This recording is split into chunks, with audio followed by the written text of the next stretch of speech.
መናፍቆችን በምን እንለያቸው የሚል ነው። አንደኛ ኢየሱስ ብቻ አዳኝ ነው ብለው የሚሰብኩ እነሱ መናፍቆች ናቸው። መሰረቱ ሐዋርያት ቤተክርስቲያን የምን ሐዋርያ ናቸው? አብንም የካዱ ናቸው፣ መንፈስ ቅዱስም የካዱ ናቸው፣ ወልድ ራሱንም የካዱ ናቸው። ስጋ ከወልድንም እኮ አይሆንም፣ ምንም አምላክ የላቸውም። እነዚህ ሰዎች በመናፍስት የሚመሩ ናቸው። እነዚህ ሰዎች ፖሰስድ ናቸው።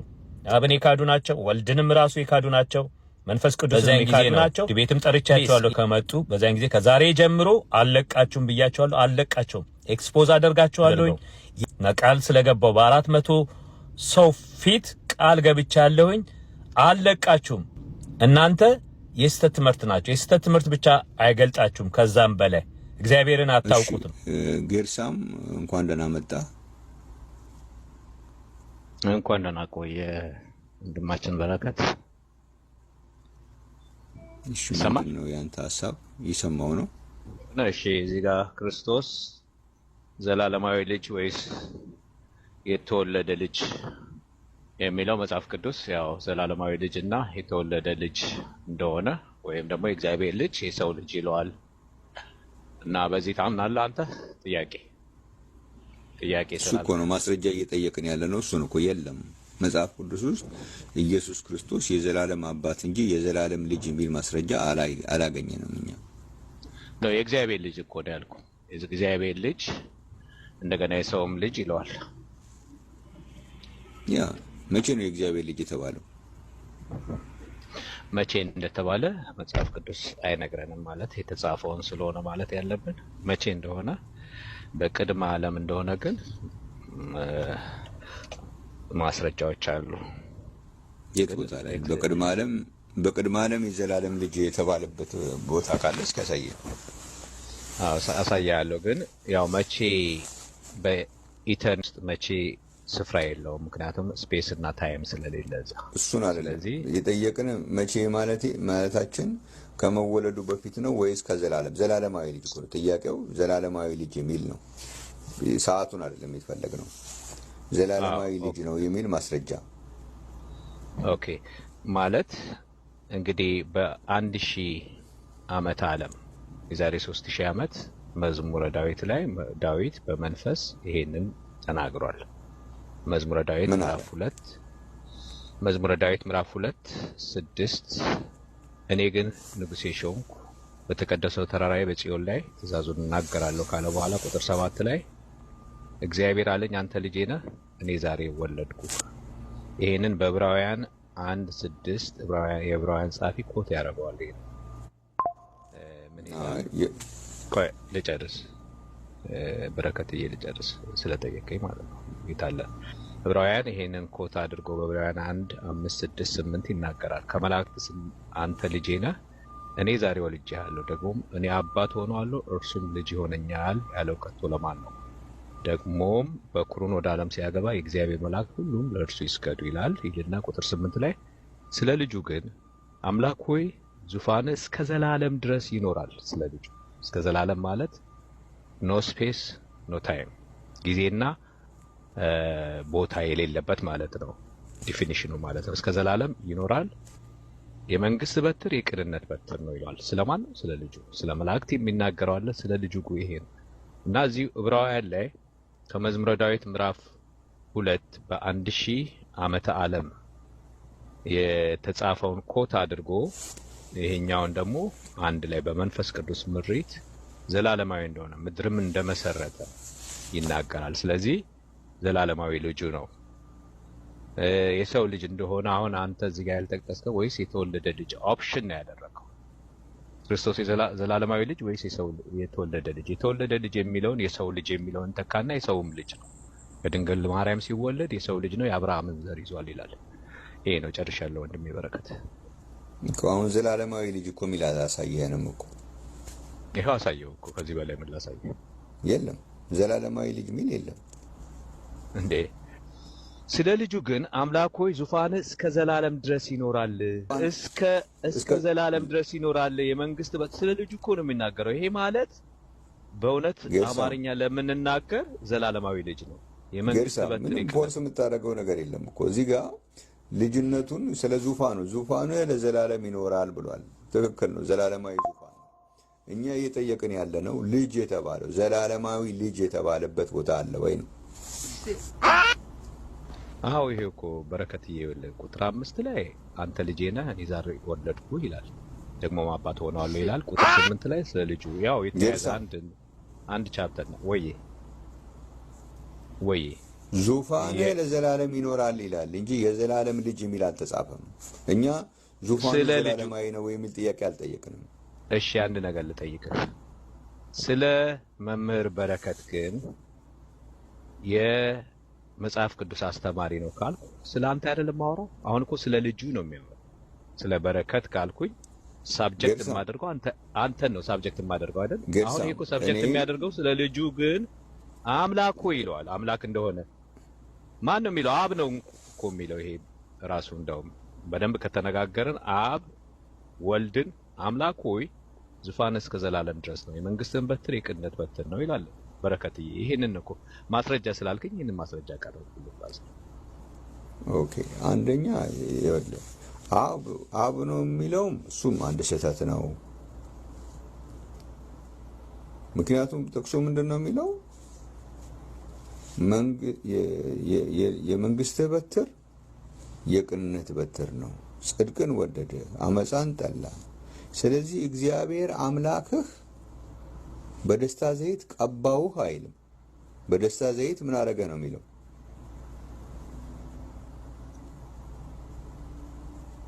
ከፍ በልና አንብበው በረከት ወንድሜ በረከት ሁሉ እኮ ያነበብኩ ነው በአክብሮት ነው። አሁን እኮ አንተ የመንግስት በትር ነው የጀመርከው ከሱ በፊት ያለው አምላክ ሆይ ብዬ አምላክ ሆይ የመንግስት በትር የቅንነት በትር ነው። ቁጥር 8 እንዳለ አንብበው በረከትዬ። ቁጥር 8 አሁን እኔ ከአንተ ያልተማርኩትን ለመማር ነው የመጣሁትና የምታስተካክለኝ ነገር ካለ እሺ አንብበው። እንትን ናይስ መጫወት አያስፈልግም። ይሄ ዲቤትም ጠርቻቸዋለሁ ከመጡ በዛን ጊዜ ከዛሬ ጀምሮ አለቃችሁም ብያቸዋለሁ። አለቃቸውም ኤክስፖዝ አደርጋቸዋለሁኝ። የተቻለኝን ያህል ነው የማደርገው። ቃል ስለገባው በ400 ሰው ፊት ቃል ገብቻለሁኝ። አለቃችሁ ዕብራውያን 1:8 አንብበው። ስለ ልጁ ግን አምላክ ሆይ ዙፋንህ እስከ ዘላለም ይኖራል። የመንግስት በትር የቅንነት በትር ነው። ቆይ የመንግስት በትር የቅንነት በትር ነው፣ ጽድቅን ወደደ አመፃን ጠላ። ስለዚህ እግዚአብሔር አምላክህ በደስታ ዘይት ምን አረገ? ቀባ። በደስታ ዘይት ቀባ። እሱ ላይ አይደል? እሱ ማን ነው የሚለው? በደስታ ዘይት ቀባ የሚለው ማን ነው? የጠየቀኝ ጥያቄ የዘላለም ልጅ መሆኑን ማስረጃ የለም ለሚለው ነው። የዘላለም ልጅ እንደሆነ ማስረጃ እኮ ነው። እሺ ቶፒካችን ካልሆነ ይሄን የተናገረው አብ ነው ያልከኝ አንተ አይደለም? ምን አልከኝ? ቶፒካችን ካልሆነ ምንድነው ያልኩህ? ድምጽ ተያዘ እንደ በረከት ወይስ የኔ ነው? ግርሳም ቀልዱን ተወው። በደስታ ዘይት ቀባህ የሚለው ማን ነው? አብ ነው የቀባው። እሱ ከባልንጀሮች ይልቅ በደስታ ዘይት ቀባህ ያለው አብ፣ እሱ አይደለም። ዲስከሽን ማን ነው? ዲስከሽናችን ይኸው ለጥያቄ አንተ የዘላለም ልጅ የሚባል የለም ለሚለው ነው። ግርሳም አሁን እኔ እኮ አብ እንደቀባው አብ እንደላከው አልካል። እሱም ሌላ ውይይት ነው ከአንተ ጋር ሌላ ነው። እሱም ላኪ ያለ ግርሳም አሁን ማምለጫ የሌለው ነገር ውስጥ ነው ያለው እኮ። ዝም ብለን ወደዚህ አትወሰደኝ። አብ ከሆነ በደስታ ዘይት ቀባው ሆኖ እንጂ የሚለው በደስታ ዘይት ቀባህ ካለ አብ ቀባህ የሚለው ማን ነው ቀቢው ማለት ነው? አብ ቀቢ ነው፣ ወልድ ተቀቢ ነው። እና በደስታ ዘይት ቀባው ሆነ ያለው ወይስ ቀባህ ነው ያለው?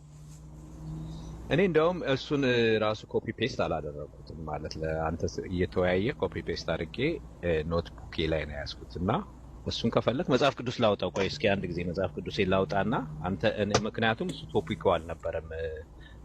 የተወደድከው ወንድማችን በረከት ዕብራውያን 1:6 የደስታ ዘይት ቀባህ የሚለው ከሆነ እንዳለ ቃሉ ላውጣውና እሱን እንድንወይ አንተ ማለት የቤቱ ባለቤት ስለሆንክ በፈለከው መንገድ መሄድ እንችላለን። ግን ቶፒካችን የዘላለም ልጅ አይደለም የሚለውን የዘላለም ልጅ ግርሳም ቶፒክ እያልክ አትጫወት።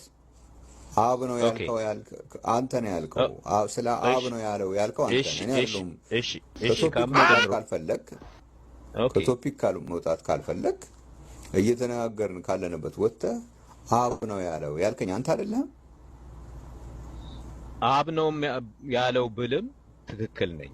እዚህ ጋር ፋላሲ ኦኬ። ስለዚህ ብለህ አብ አለው አምላክ ያለው አብ ነው ብያለሁ። ልክ ነህ። አሁን አስታወስከኝ። አምላክ ብሎ የጠራው እግዚአብሔር አብ ነው። እግዚአብሔር ወልድን አምላክ ሆይ ብሎ የጠራው ጌርሳም ይሄ መጨረሻ አይደለም የምሰጥህ አብ ነው ያልከው አንተ ነህ አይደለም አልኩኝ። አዎ እዛ ጋር ታዲያ ከቶፒኩ ወጣህ ማለት ነው። እሱ ጋር ነው አይደለም እየተነጋገርኩ እኮ አንዳንድ ቃላቶች ትናገራለህ ማለት በቃ። ስለዚህ አረፍተ ነገር ነው ማለት አረፍተ ነገር ውስጥ የሚገባ ነገር አይደለም እንፈልገው። ማይ ጉድነስ እንዴት ነው ጌርሳም? እኔ እኮ ተነቃቅተናል እኮ ሚስ ያረክበት ቦታ ስላለ እሱን ለመሸፋፈን ነው እየታገልክ ያለው። ምንድነው ንገረኝና እስኪ ላስረዳ። አብ ነው ያልከው ማስረጃ የለህም።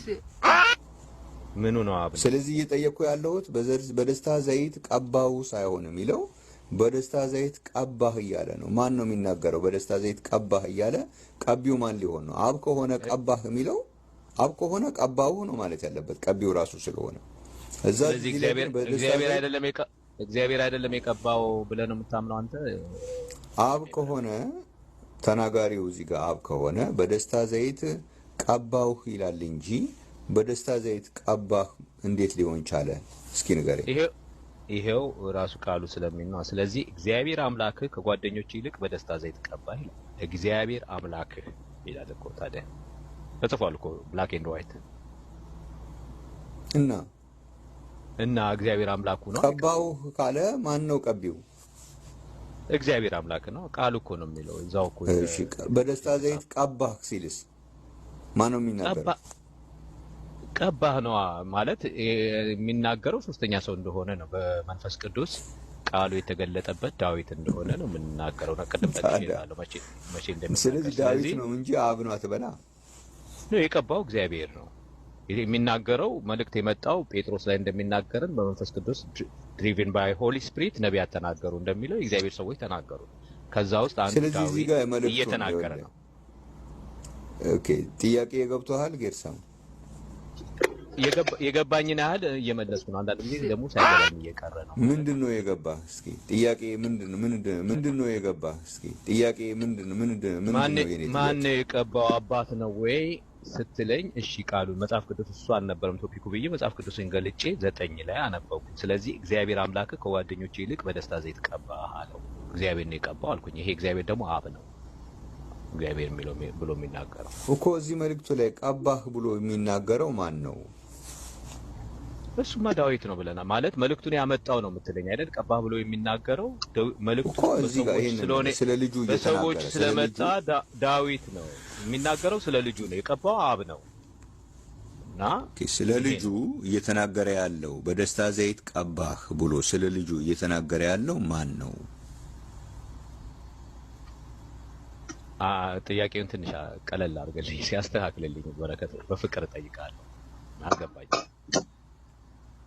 አልገባኝም። ምክንያቱም ያው ቅድም የጠየቀው ከሆነ ደጋግመን ያን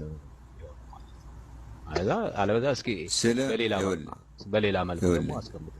እሺ ስለ መላእክቱን መናፍስት አገልጋዮቹን የእሳት ነበልባል የሚያደርግ ሲል ይሄን የተናገረው ማን ነው? መልእክቱን እያቀረበ ያለው ዳዊት ነበረ። እዚህ ጋር ደግሞ የዕብራውያን ጸሐፊ ከዳዊት ኮት ያደርግና ይናገራል። ይሄን ያደረገው መላእክትን ደግሞ መናፍስት የሚያደርገው እግዚአብሔር ነው። ወልድን የቀባው እግዚአብሔር ነው። ጸሐፊዎች ደግሞ ጸሐፊዎች ናቸው። የመጽሐፍ ቅዱስ ጸሐፊዎች በመንፈስ ቅዱስ ተመርተው ትንቢትን የጻፉ ናቸው። መለስኩልህ? አሁን ስፔሲፊክሊ የጠየቅኩህን መልስልኝ። አሁን የምጠይቅ ያለሁት ስለ መላእክት ብሎ መላእክቱን መናፍስት አገልጋዮቹን የእሳት ነበልባል የሚያደርግ ብሎ ይህን መልእክት የተናገረው ማን ነው ነው ጥያቄ። በዚህ ስፍራው ላይ የዕብራውያን ጸሐፊ ነው። በ1000 ዓመተ ዓለም ደግሞ ዳዊት ነው። በጣም ጥሩ።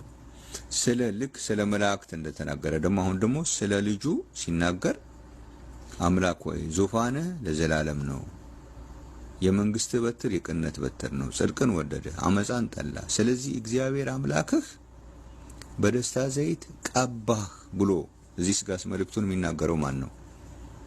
ኦኬ በዚህ ስፍራ ላይ ያው የጻፈው ዕብራውያን ጻፊ ነው እንደቀድሞ በ1000 ዓመት ዓለም ደግሞ ዳዊት ነው ዛሬ እንጂ አብ አይደለም። ስለ መላእክቱም የተናገረው አብ አይደለም። ስለ ልጁም እዚህ ጋር ተነገረ የተባለው አብ አይደለም። ችግር እሺ በቃ ተቀበልኩና ወደ መጀመሪያው ውይይት እንሂድ። ኢየሱስ ዘላለማዊ ልጅ አይደለም ወደሚለው እንሂድ። ልቀበል። ጥሩ እሺ። እሱን ካስተካከልን በኋላ እዚህ ጋር ዙፋንህ ለዘላለም ነው የሚለው አይደል? ያ ቅድም የጠቀስኩልህ ላይ አንድ ላይ 8 እንዳለ አንብቡ። የመንግስት በትር ስለ ልጁ የሚለውን ስለ ልጁ በልና 8 ላይ አንብቡ። ስለ ልጁ ግን ይልና ስለ መላእክት ስለ ሙሴ ይናገራል፣ ስለ መላእክት ይናገራል። ኦኬ ጠይቅ። እሺ ስለ ልጁ ግን አምላክ ሆይ የመንግስት በትር ጌርሳም እሺ የመንግስት በትር ሲል ያ በትሩ ማን ነው? የመንግስት በትር የቅንነት በትር ነው ይላል። የመንግስት በትሩ ማን ነው? ስልጣን ነው። ኢየሱስ ክርስቶስ ማን ነው ያ በትር?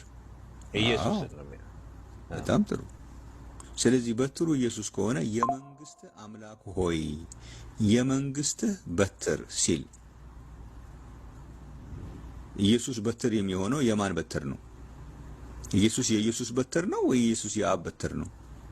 የመንግስቱ በትር ነው። የእግዚአብሔር መንግስት በትር ነው።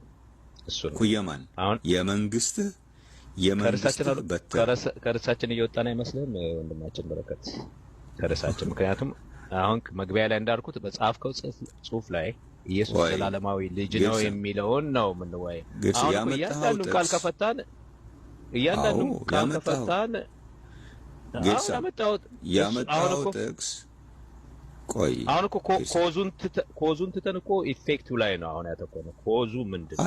ምን እየተማረ እዚህ ጋር ሰብጀክት የሚያደርገው ልጁ ነው አይደል? ስለ ልጁ ነው። አንተም የጠየቀው ጥያቄ ኢየሱስ ክርስቶስ ዘላለማዊ ልጅ አይደለም አልከኝ። ይሄው ነው ይላል አልኩ። እዛ ላይ ለምን አንወያይ? ተጨማሪ ጥቅስ ካልከኝ ተጨማሪ ጥቅስ ልስጥ።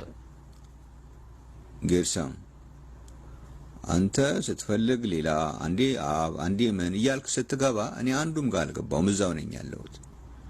አሁን እዚህ ጋር ያለው ጥቅስ ላይ አምላክ ሆይ የተባለው ብለህ አምላክ ስለ አምላክነቱ ማውራት ጀመርክ። እዚህ ጋር አምላክ ሆይ የተባለውን ደግሞ ማውራት ከሆነ የፈለከው ማን እንደሆነ ለማወቅ ከፈለክ የመንግስት አምላክ ሆይ ተብሎ ያ አምላክ ምን ተብሏል? የመንግስትህ በትር የቅነት በትር ነው ተብሏል። ስለዚህ በትሩ ክርስቶስ ነው ካልክ የማን በትር ነው ያልኩህ? መለስኩልህ። የማን ተነጋገር። የራሱ ኢየሱስ የኢየሱስ በትር ነው ወይ ወልድ የወልድ በትር ነው? የማን በትር ነው?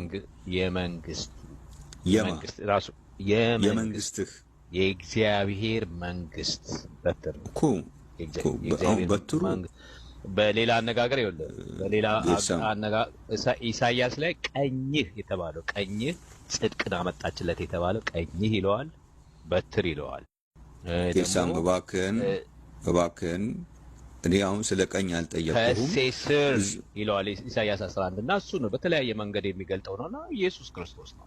ይሄንን እና ዋናው ጥያቄ ላይ እንሂድ። የዛሬ ዋና እንትን የሆነ ያመጣው ጥቅስ ነው። ካመጣው በኋላ ወደዛ ወደዚህ አይባልም። ያመጣው ጥቅስ እኮ ዘላለማዊ ነው የሚለውን ላሳየህ ነው። በረከት ምን ነው ብራዘር? ዘላለማዊ የሚሆነውን ካመጣውት ውስጥ ብዙ ነገሮች አሉ ከፈነከትካቸው። እነሱን ይዘን ከተከተልን እኮ እንጠፋለን። ዘላለማዊ የሚለው በእግዚአብሔር ቃል አለ። በጣም ወንዝ የሚል ካለ ስለ ወንዝ አባይ ምናምን ካነሳን፣ ቀይ የሚል ካነሳን ስለ ከለር አይደለም። አሁን ዘላለማዊ የሚለው ላይ እናተኩር። የተደኮረ በጌታ ፍቅር ነው ለምን አንተ ነው ቤት ነው አከብራለሁኝ በጌታ ፍቅር ለምን አለ። ዘላለማዊ አይደለም ላልከው ዘላለማዊ የሚል እግዚአብሔር ቃል አለ። ጌርሳም እባክህን ያመጣው ጥቅስ ላይ በትሩ ክርስቶስ ነው ብለኸኛል። የመንግስትህ በትር የተባለለት የመንግስትህ የተባለው የመንግስት በትሩ ክርስቶስ ከሆነ የማን በትር ነው ክርስቶስ? ክርስቶስ የክርስቶስ በትር ነው ወይስ የማን? አሁን እንዳልከው ነው የመንግስቱ በትር እኮ የመንግስቱ የእግዚአብሔር መንግስት በማን ነው?